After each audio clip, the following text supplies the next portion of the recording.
último dia das oitivas dos acusados na morte de Décio Sá. Jonathan Souza, o assassino confesso do jornalista, mudou o depoimento e afirmou não conhecer os mandantes. No Dia Mundial do Meio Ambiente, uma caminhada ao Parque do Diamante lembrou as ações de preservação dos recursos naturais. Na Forquilha, o lixo e uma vala aberta são motivos de reclamação dos moradores. Agora, no Guará News.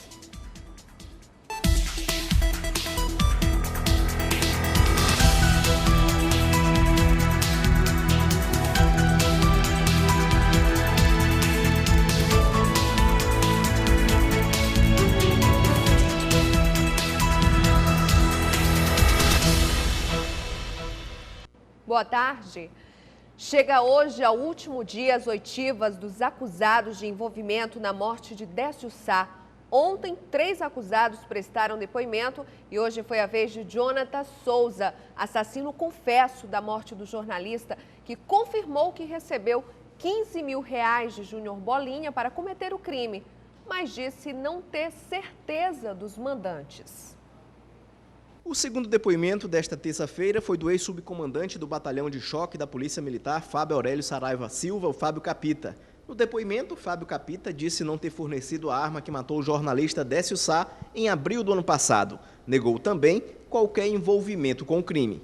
O último depoimento foi de Fábio Aurélio do Lago e Silva Bochecha, que disse na oitiva que de todos os acusados só conhecia o advogado Ronaldo Ribeiro e Júnior Bolinha, com quem mantinha relações profissionais. A defesa de Bochecha explicou que o depoimento dele esclareceu pontos importantes do processo. Foi na expectativa, no que ele já tinha dito, ele repetiu o que já tinha falado, entregou a documentação demonstrando que ele não tinha nenhuma participação, demonstrou quem foi que vendeu a casa. Mas que tem vários pedidos aí sobre outras pessoas querem ser ouvidas. No caso aí do Bochecha, eu não tenho diligências a ser realizadas. Nesta quarta-feira, o último dia de oitivas, os acusados de envolvimento na morte do jornalista Décio Sá chegaram numa viatura do Grupo Tático Aéreo, acompanhado de 3 policiais do GAT. Jonathan de Souza Silva, que matou o jornalista Décio Sá, foi o primeiro a chegar na sala da 4ª Vara do Tribunal do Júri de São Luís. Ele entrou na sala às 9h40 da manhã. A irmã de Décio, Vilene Sá, compareceu ao salão do júri e acompanhou o depoimento de Jonathan. Jonathan de Souza confirmou que matou o jornalista Décio Sá com a promessa de receber R$100 mil. O serviço foi contratado por Júnior Bolinha, que pagou apenas R$15 mil dias depois do assassinato de Décio. Jonathan disse também desconhecer os mandantes do crime e esclareceu que o piloto da moto era Marcos Antônio Souza Santos, conhecido como Neguinho Barrão, que não foi arrolado no processo pelo Ministério Público. Segundo o relato do próprio Jonathan, ele é um dos intermediários. Hoje é a oportunidade que ele tem de esclarecer pontos nebulosos, pontos que estão em dúvidas e pontos obscuros também do inquérito, né? O que não foi abordado no inquérito. O nome de mais alguém grande aí? Não, o mandante do crime realmente isso ele não sabe. Foi divulgado o balanço do número de denúncias de crimes contra crianças e adolescentes no Maranhão. Até o mês passado foram registradas mais de 900 denúncias e a maioria envolve maus tratos. Outros detalhes com o repórter Joelson Braga.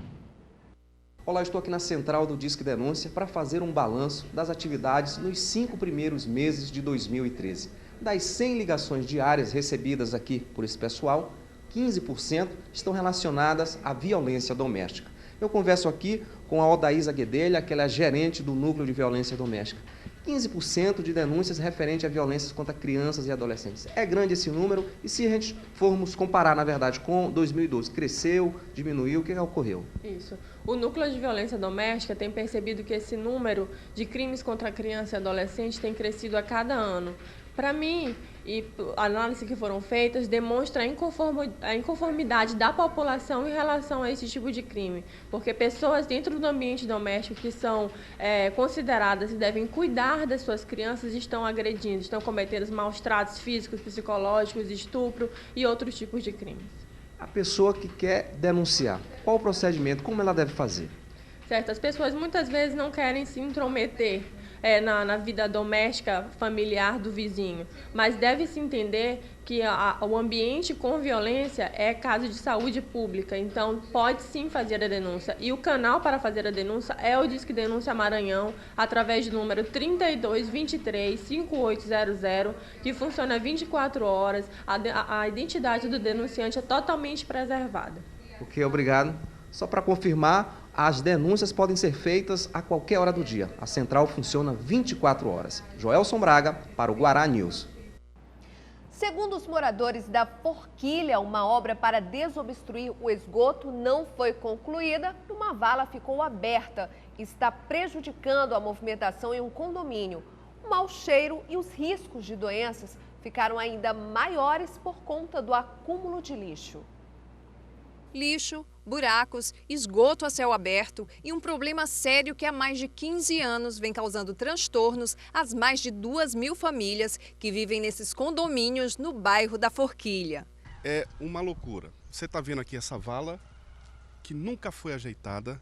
O pessoal vem, faz um servicinho pequeno e continua do mesmo jeito. Quem tem comércio na área reclama dos prejuízos e diz que nenhum gestor municipal resolveu o problema. O prejuízo é de uma maneira geral. Desde que as autoridades competentes nunca nos socorreram, que a gente vive dentro da lama de esgoto, quando chove todos os esgotos estouram para cima da gente. Dessa vez a situação ficou pior porque a prefeitura abriu uma vala para desobstruir a rede de esgoto e deixou a saída do condomínio intrafegável. Além da vala, os moradores ainda são obrigados a conviver com o lixo que fica nesse terreno baldio ao lado do condomínio. Dona Eunice tem 78 anos e é uma das vítimas do descaso. Fui vítima da vala, porque eu ia comprar uma verdura cedo, que eu tinha um médico nesse dia marcado, e caí e quebrei o braço daqui. E fiquei com minha mão torta. Então, isso me prejudicou muito. No momento em que a nossa equipe de reportagem chegou para fazer a matéria, encontramos 2 caminhões da prefeitura, mas ninguém estava trabalhando para resolver o problema. Sobre a vala que ficou aberta, a Secretaria Municipal de Obras e Serviços Públicos informou que será fechada depois da conclusão do serviço e que ontem uma equipe recolheu o lixo do bairro. A seguir, Câmara discute CPI do Bom Peixe. Na Assembleia Legislativa, a oposição afirmou que vai fiscalizar o cumprimento do Estatuto do Professor.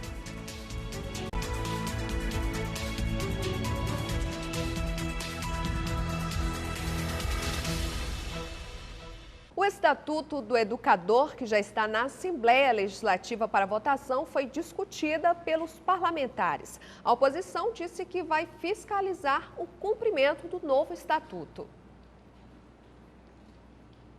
Na sessão desta terça-feira, os deputados voltaram a falar em educação. A greve dos professores da rede estadual de ensino chegou ao fim após pouco mais de um mês de paralisação, com a assinatura do Estatuto do Educador pelo Governo do Estado e pelo sindicato da categoria.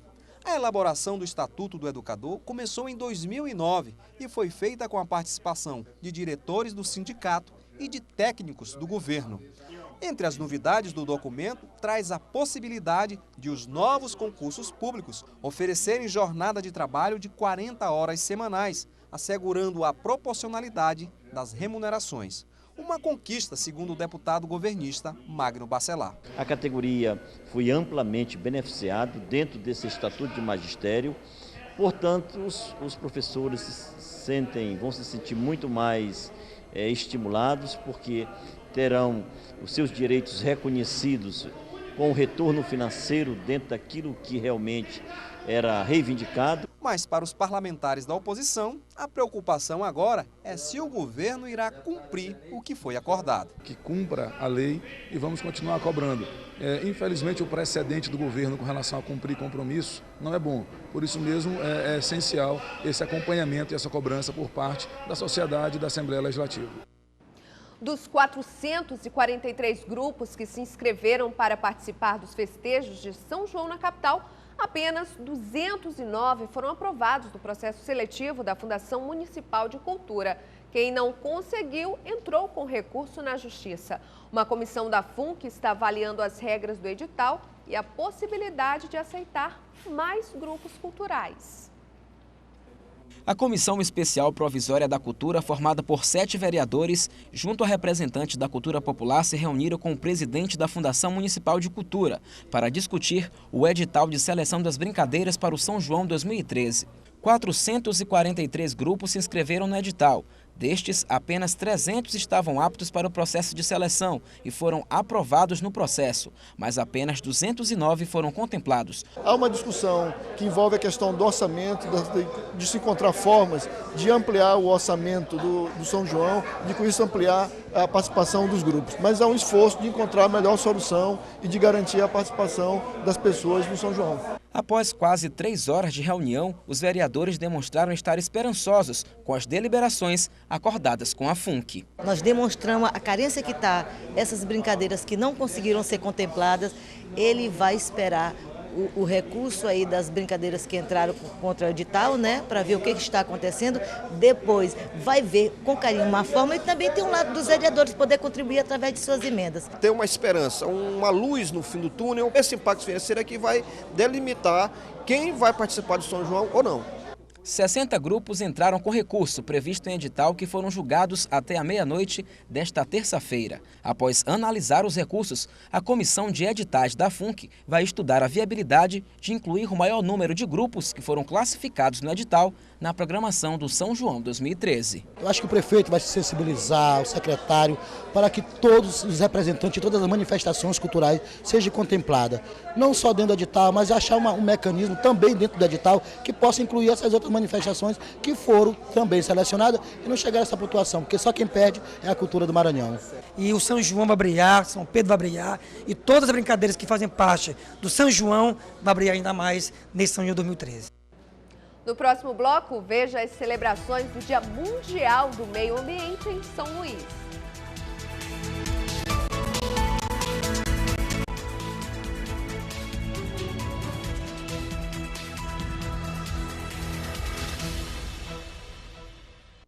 A Justiça determinou que hoje fosse cumprida uma ordem de reintegração de posse na comunidade Tendalmirim, em Passo do Lumiar.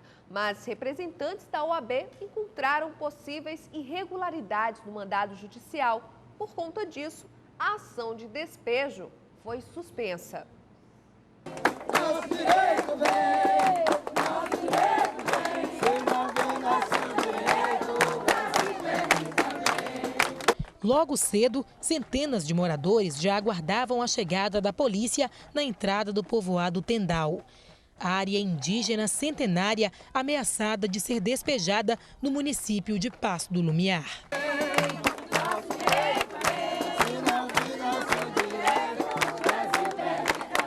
Houve discussão entre os representantes da Comissão dos Direitos Humanos da OAB, Defensoria Pública e o oficial de Justiça, além do procurador dos donos do terreno, onde foram construídas as casas das 126 famílias. Os advogados alegavam que havia um erro de interpretação na liminar e acusaram o oficial de Justiça de parcialidade.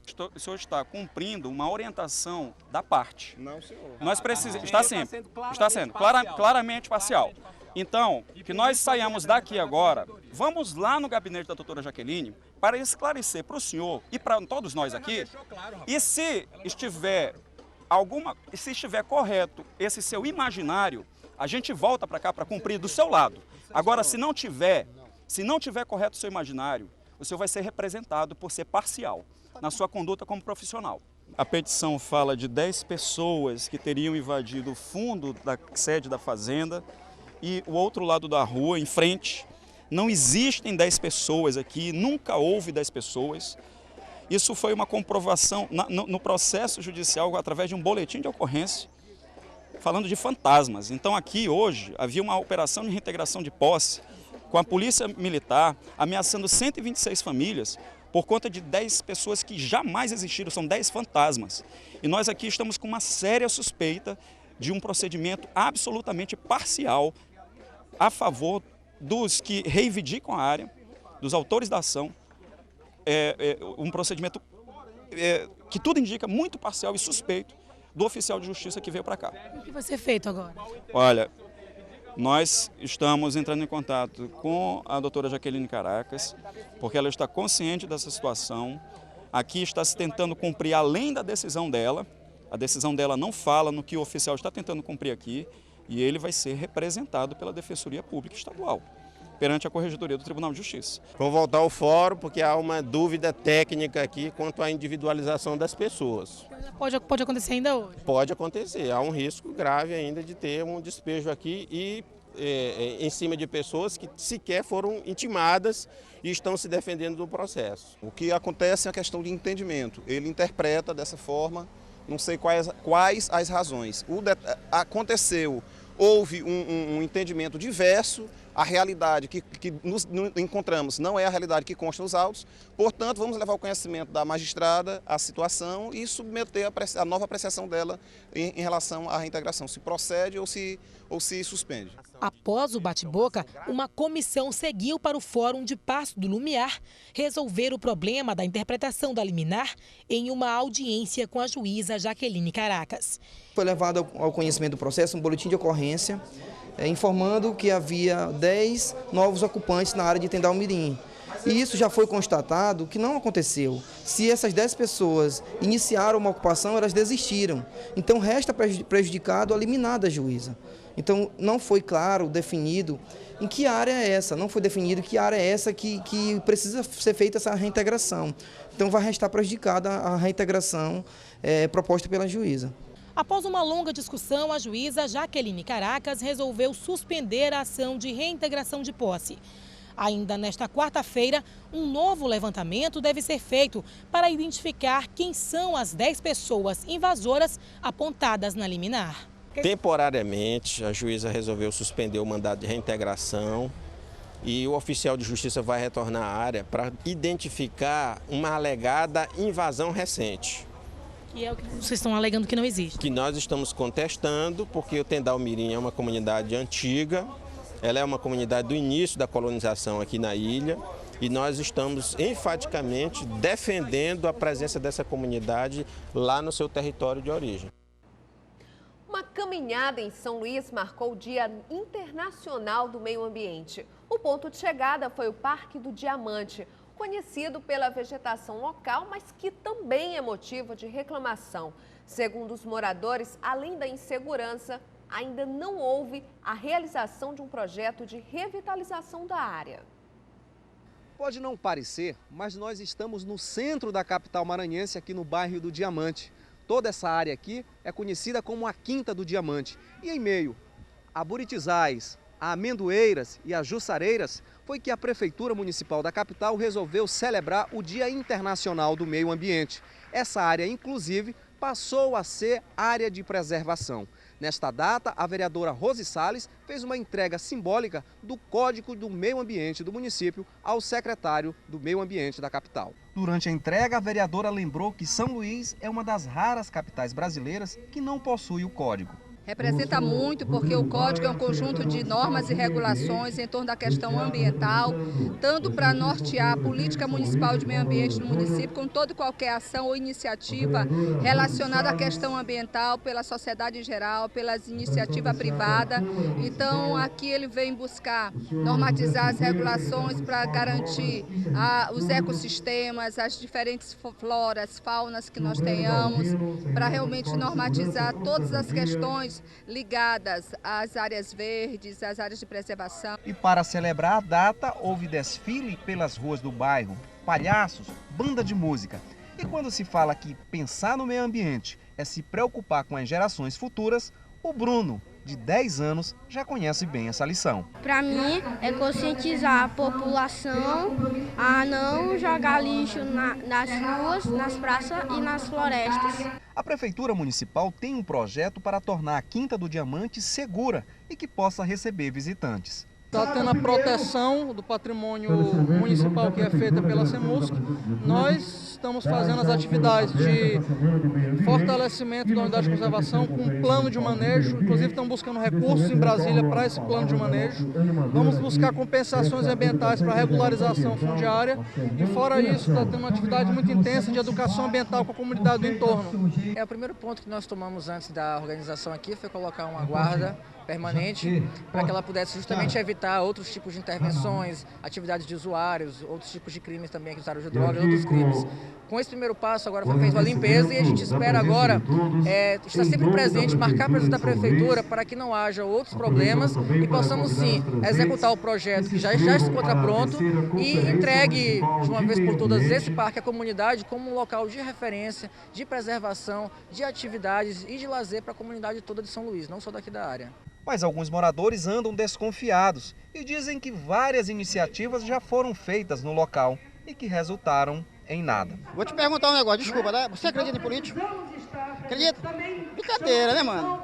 Isso é só balela isso aqui é só esse evento de hoje. Depois vai ter esquecimento. Você passa aqui amanhã ou outro mês para tu ver se tá a mesma coisa aqui, ó. Aqui nós não temos segurança. Aqui a feira da gente passa aqui é malandro, ó. Hoje aqui não tô batendo palma, é só isso aqui hoje. O certo é que a semente da preservação foi lançada e a cidade fica ainda mais bela, emoldurado por este verde.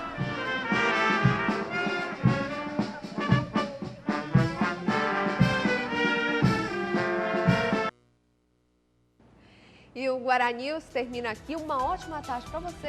Eu te espero amanhã, ao meio-dia. Até lá.